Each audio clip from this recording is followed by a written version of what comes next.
लखनऊ, ये दो घटनाएं भारत के सामाजिक और नैतिक ताने बाने को भीतर तक झकझोर देती हैं। एक में समाज की भीड़ ने आक्रोश में इंसाफ को सांप्रदायिक रंग दे डाला, तो दूसरी में चुप्पी की साजिश ने एक बेटी को जिंदगी को निगल लिया। दोनों ही प्रसंग ये सिद्ध करते हैं कि भारत में बालिकाएं न तो घर में सुरक्षित हैं, न गली में, न ही समाज में।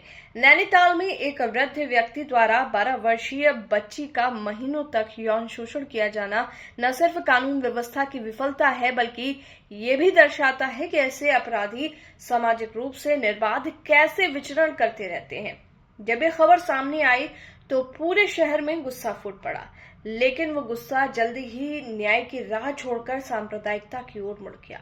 मंदिरों पर पथराव हुआ, दुकानें जलाई गईं और एक वर्ग विशेष को सामूहिक रूप से निशाना तक बनाया गया। अपराध एक व्यक्ति ने किया था, लेकिन दंड पूरे समाज पर थोप दिया गया।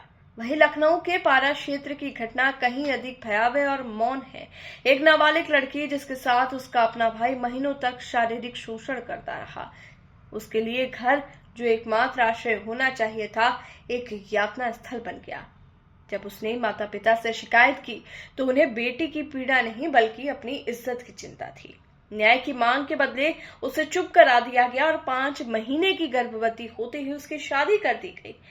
अब वो बच्ची कहीं की नहीं रही है, ससुराल ने ठुकरा दिया है, मायके ने मुंह मोड़ लिया है। दोनों ही घटनाएं ये साबित करती हैं कि हम एक ऐसे समाज में जी रहे हैं जहां एक बच्ची की चीख या तो भीड़ तंत्र में गुम हो जाती है या पारिवारिक इज्जत की दीवारों में दफन हो जाती है। बलात्कारी अगर अपने धर्म का है तो लोग उसे बचाने लगते हैं, और अगर पीड़िता अपनी जात की है तो उसके ऊपर ही दोष डाल देते हैं। हमारा नैतिक ढांचा इतना खोखला हो चुका है कि लड़की की अस्मिता से अधिक चिंता धर्म, जाति और मान सम्मान की हो गई है।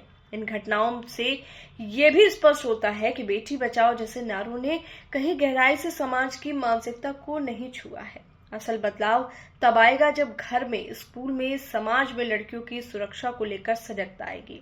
जब पीड़िता को चुप नहीं कराया जाएगा बल्कि उसके साथ खड़े होने का साहस दिखाया जाएगा।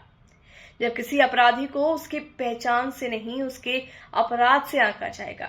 जरूरत है कि हम अपराध को मजहब, इज्जत और जात पात से ऊपर देखें, कानून को अपना काम करने दें और समाज को ये सीखना होगा कि चुप्पी, डर और हिंसा से कभी न्याय नहीं मिलता, न पीड़िता को न समाज को।